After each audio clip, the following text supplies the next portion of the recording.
ये कहानी है एक छोटे से गांव में रहने वाली सालूमारा की।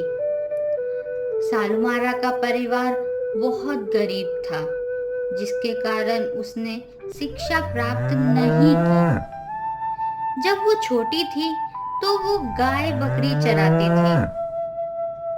फिर उसकी शादी पास के गांव में रहने वाले रविचंद्रन से हो गई।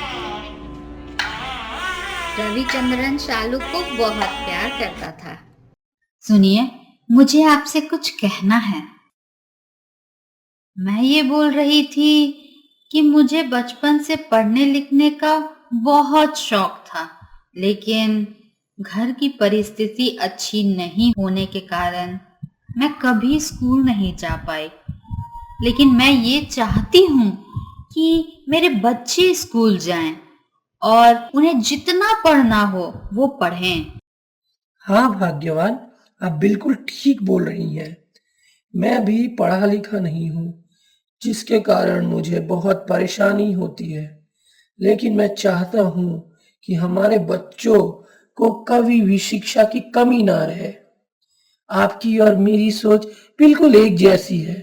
आप निश्चिंत रहिए, हमारे बच्चे खूब पढ़ेंगे। शादी के कुछ सालों बाद भी शालू को संतान का सुख नहीं मिल पा रहा था। एक दिन पास की चाची उनके घर आती है। अरे चाची, आइए आइए बैठिए, बहुत दिन बाद आई आप। अरे वो मैं तीर्थ यात्रा पर गई थी अपने बेटा बहू के साथ। मेरी बहू को लड़का हुआ है ना, उसी के लिए भगवान को धन्यवाद करने गई थी। प्रसाद लेकर आई हूँ। ये तो बहुत अच्छी बात है चाची जी। हाँ, तो अब तुम बताओ कब खुशखबरी दे रही हो? तुम्हारी शादी को भी तो 4 साल हो गए हैं। चाची जी, मैं भी तो यही चाहती हूँ, लेकिन भगवान की मर्जी के आगे किसकी चलती है। जब भगवान चाहेंगे तब सब हो जाएगा। हाँ, बात तो सही है। चलो, अब मैं चलती हूँ। चाची की बातों से शालू बहुत ज्यादा दुखी हो जाती है। शाम को जब उसका पति रविचंद्रन घर आता है, वो उदास बैठी हुई रहती है।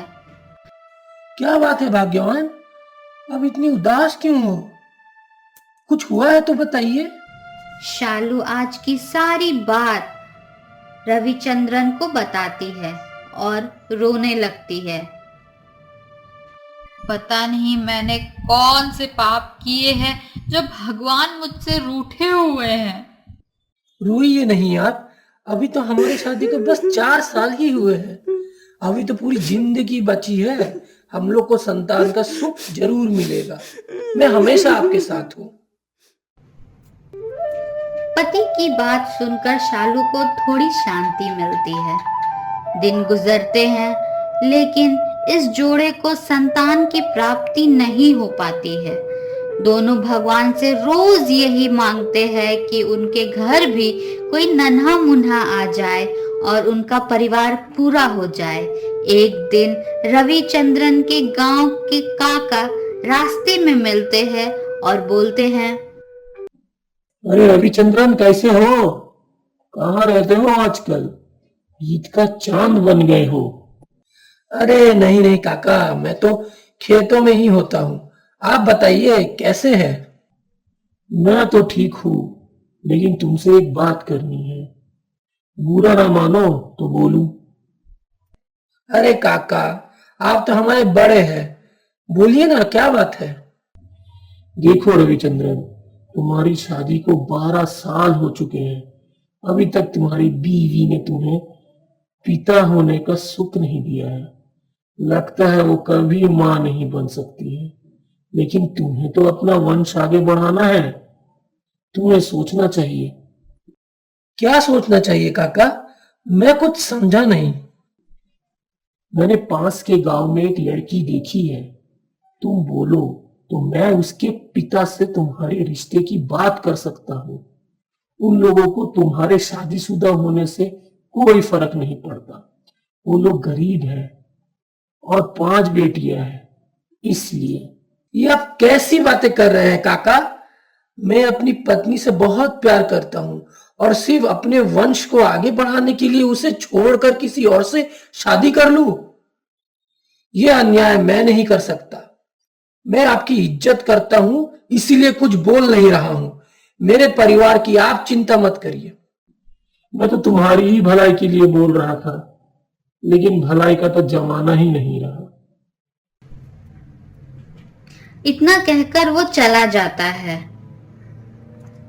रविचंद्रन को इस बात से कोई फर्क नहीं पड़ता था, लेकिन शालू को मां नहीं बनने की कसक हमेशा खाई जाती थी। देखते देखते शालू 40 साल की हो जाती है। अब वो बहुत ज्यादा परेशान रहने लगती है।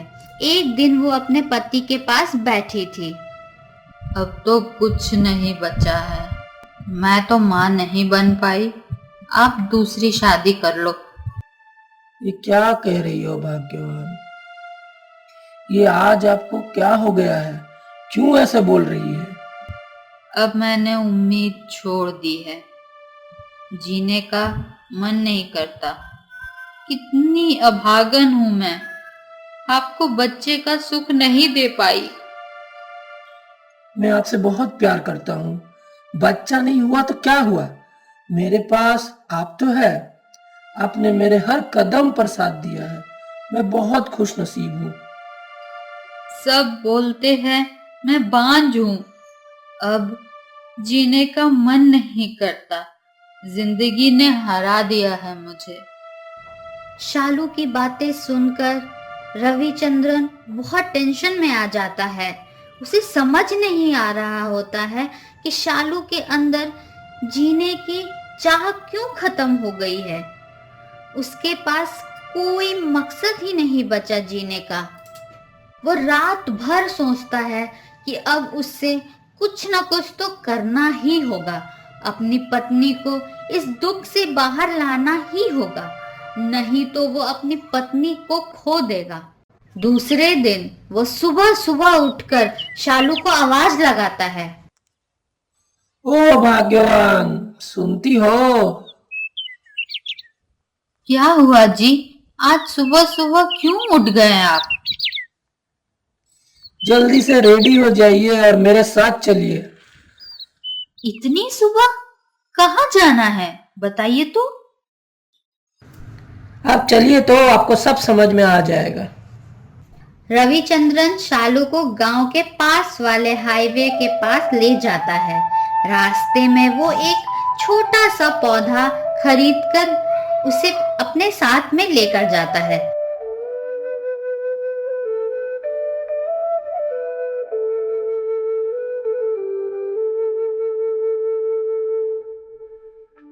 ये हम मेन रोड में क्यों आए हैं? आपने ये क्या लिया है? ये मैंने बरगद का पेड़ लिया है। देखिए, हमारे बच्चे तो नहीं हो पाए, इसका मतलब ये तो नहीं कि हम जीना छोड़ दे। भगवान ने हमें संतान नहीं दिया किसी न किसी कारण से। मुझे नहीं पता इसमें किसकी गलती है, लेकिन जो चीज हमारे पास नहीं है उसके बारे में सोचकर अपनी पूरी जिंदगी ऐसे ही खत्म कर देंगे, ये तो सही बात नहीं है ना। आज से हम लोग सिर्फ अपने ही नहीं बल्कि पूरी दुनिया के बारे में सोचेंगे। क्या मतलब है आपका? देखिए, अगर हमारे बच्चे होते तो हम लोग उनका लालन पालन करते ताकि वो बड़े होकर हमारी सेवा करे। लेकिन अगर हम इस पौधे को लगाएंगे तो इनसे मिलने वाला ऑक्सीजन सिर्फ हमारी ही नहीं सभी लोगों को जीने में मदद करेंगे। और हम लोग एक या दो नहीं बहुत सारे पौधे लगाएंगे जो आगे चलकर पेड़ बनेंगे और हमेशा रहेंगे हमारे जाने के बाद भी। ये सुनकर शालू को एहसास होता है कि रविचंद्रन सही बोल रहा है और दोनों मिलकर वो पौधा लगाते हैं और पानी देते हैं। जब पौधा लग जाता है, शालू को एक अलग सा सुकून मिलता है, जो सुकून शायद उससे अपनी संतान होने पर होता। उससे समझ नहीं आ रहा था कि वो एहसास एक पौधा लगाने से कैसे मिल सकता है। आज मुझे ऐसा लग रहा है कि ये मेरे बच्चे हैं।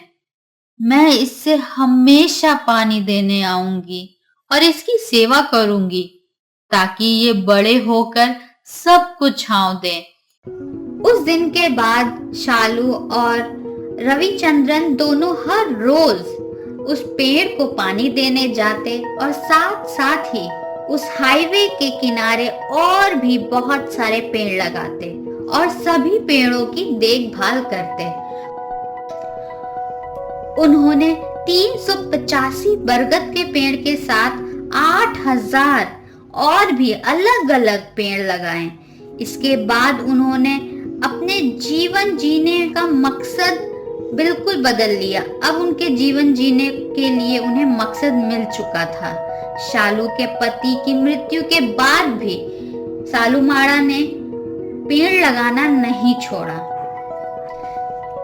जी हाँ, ये कहानी है कर्नाटका के सालुमाड़ा तिमुक्का की। उनका जन्म 30 जून 1911 ईस्वी को हुआ था। उनकी उम्र अभी 113 वर्ष है। उन्होंने हुलिक्कल कुदूर हाईवे में 4 किलोमीटर की उजाड़ जमीन में 385 बरगद के पेड़ लगाए हैं। आज भी आप अगर उस हाईवे से गुजरेंगे तो उनके लगाए हुए पेड़ आपको देखने को मिलेंगे।